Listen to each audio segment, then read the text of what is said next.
নৃত্য পৰিৱেশন এটা ডাঙৰ হাত চাপৰি দিয়ক। এই যে যি উদ্দেশ্যৰে তেওঁলোকে বিহুখন পাতিছে, মই আৰম্ভণিতে কৈছিলোঁ যে নৱপ্ৰজন্মক বিহুৰ প্ৰতি আকৃষ্ট কৰাৰ উদ্দেশ্যেৰে এই বিহুখনি পাতিছে। এইবিলাকতে আচলতে প্ৰমাণ হয় যে তেওঁলোকৰ উদ্দেশ্য সফল হৈছে। আমাৰ স্থানীয় শিল্পীসকলক একোখন মঞ্চ দিব পাৰিছে। পুনৰবাৰ ধন্যবাদ জ্ঞাপন কৰিলোঁ। ভাল লাগিছে আমাৰ নৱপ্ৰজন্মৰ মাজত এটা কণ্টেণ্ট ক্ৰিয়েটৰ যিখিনি মানে আছে, ভাল ভাল কাম কৰি আছে, তুমি তাৰ ভিতৰত অসমৰ এজন হয়। আমি ভাল পাইছোঁ তোমাৰ কাম চাই আৰু ভৱিষ্যতেও আশা কৰিম তুমি আগবাঢ়ি যোৱা। উদযাপন সমিতিৰ তৰফৰ পৰা মহানৱক কৰণ জনাইছে। মহানৱ আৰু আগবাঢ়িব লাগিব, ভাল কাম কৰিব লাগিব। নিজৰ প্ৰজেক্ট আছে আমাৰ বাহুলি এখন আহিছিলে, ভাল ভাল কাম কৰি আমাক উপহাৰ দিছে। সংস্কৃতিৰ পথাৰখনত এটা সুনাম অৰ্জন কৰিবলৈ ইতিমধ্যে সক্ষম হৈছে। মঞ্চখনিৰ মাজত যি সংযোগ সাকু হিচাপে আজি মই উপস্থিত আছোঁ, আশা কৰিম এই গোটেই অনুষ্ঠানটি সুকলমে পৰিচালনা কৰা আপোনালোকে মোক ভালদৰে সহায় সহযোগ কৰিব। ইয়াৰ বসন্ত আহিলে কুলিয়ে বিনালে, ঐ গছে বনে সলালে,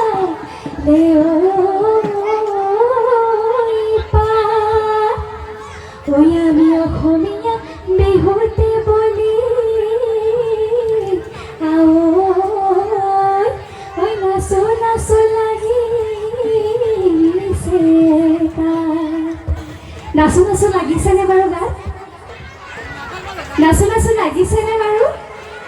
মোৰ কিন্তু বিহু আহিলেই, ঢোলৰ মাত শুনিলেই গা হাত খনাখন কৰে। নকৰিবইনো কিয়, আমাৰ বহাগ যে ইমান ধুনীয়া, আমাক সুখ দিয়ে, হাঁহি দিয়ে, আশাৰ বতৰা কঢ়িয়াই লৈ আহে। হয়নে নহয় বাৰু? নিশ্চয় হয়।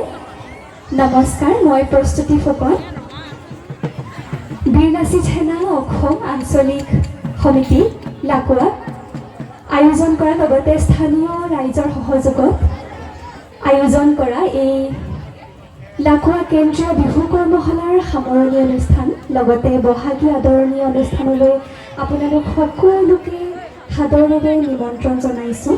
লগতে অসমীয়া নৱবৰ্ষৰ হিয়া ভৰা উলগ আৰু মৰম জনাইছোঁ। এই ৰঙালী ৰঙে যেন কঢ়িয়াই আনক আপোনালোকলৈ সুখ, সমৃদ্ধি আৰু শান্তি। ভাল লাগিব, অকণমান বিহু বিহু লাগিব। আপোনালোকো যে পূৰা আজি সাজু হৈ আহিছে বিহুখনিৰ বাবে, সেয়া প্ৰমাণ হ'ব। এটা হাত চাপৰি বিচাৰিম। ধন্যবাদ জনাইছোঁ।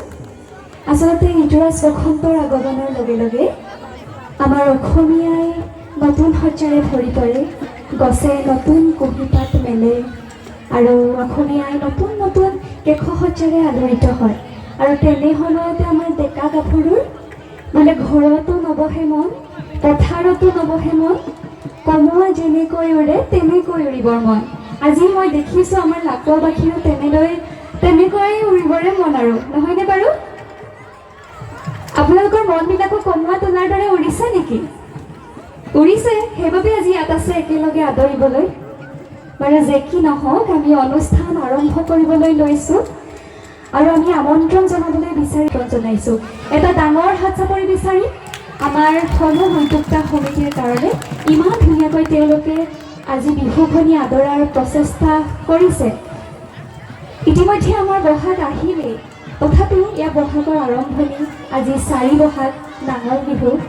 এই বিহুখনি যদিও সোমালেই বহাগ, তথাপিতো গোটেই বছৰটো যাতে আমাৰ বহাগ বহাগ হৈ যায়, ৰাঙলী ৰাঙলী হৈ যায়, তাৰ বাবে আমি আশা কৰি আমি সমূহ লাকুৱাবাসী ৰাইজ আৰু বীৰ লাচিত সেনা অসম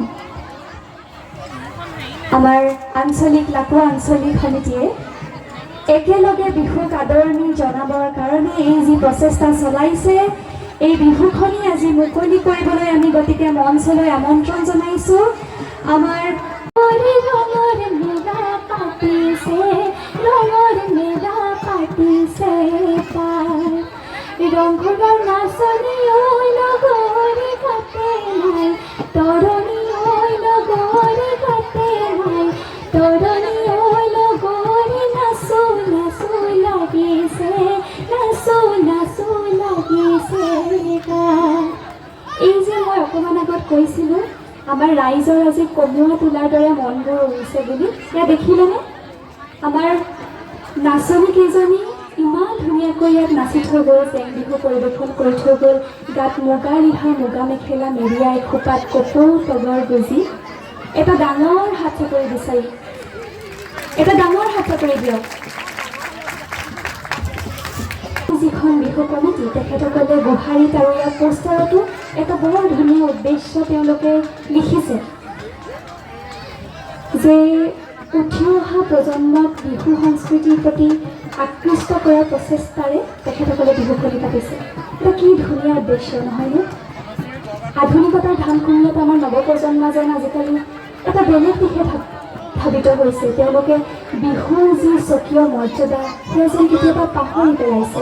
গতিকে আমি আশা ৰাখিছোঁ এই বিহুখনি যি উদ্দেশ্যে কমিটিয়ে পাতিছে সেই উদ্দেশ্য তেওঁলোকৰ সফল হওক, বিহুখনি আৰু আগবাঢ়ি যাওক তাকে কামনা কৰি এটা ডাঙৰ দিয়ক। কি লাগে? বঢ়িয়া, এয়াহে যৌজ, এই যৌজটো লাগিব। এই নৃত্য, সেই নৃত্য পৰিৱেশন কৰিবলৈ অনুৰোধ জনাইছোঁ। তাৰপিছতে আমি আপোনালোকলৈ আগবঢ়াই দিম আমি আমন্ত্ৰণ কৰি অনা বিদ্যানন্দ।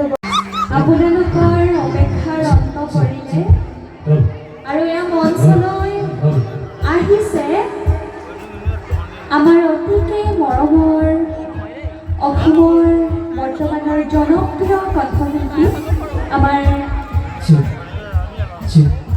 শ্ৰদ্ধাৰ নিতুল দাধৰা। এটা ডাঙৰ হাত চাপৰিৰে আমি তেখেতক আমন্ত্ৰণ জনাওঁ। আমি মঞ্চ ইতিমধ্যে অসমৰ সংগীত জগতত বিভিন্ন গীত গাই ভাল ভাল কাম কৰি আমাক উপহাৰ দিছে, সংস্কৃতিৰ পথাৰখনত এটা সুনাম অৰ্জন কৰিবলৈ ইতিমধ্যে সক্ষম হৈছে। আৰু এয়া আমি মঞ্চলৈ আমন্ত্ৰণ জনাইছোঁ, সাদৰেৰে আমন্ত্ৰণ জনাইছোঁ এই বহাগৰ নিশা জীপান কৰিবলৈ কণ্ঠশিল্পী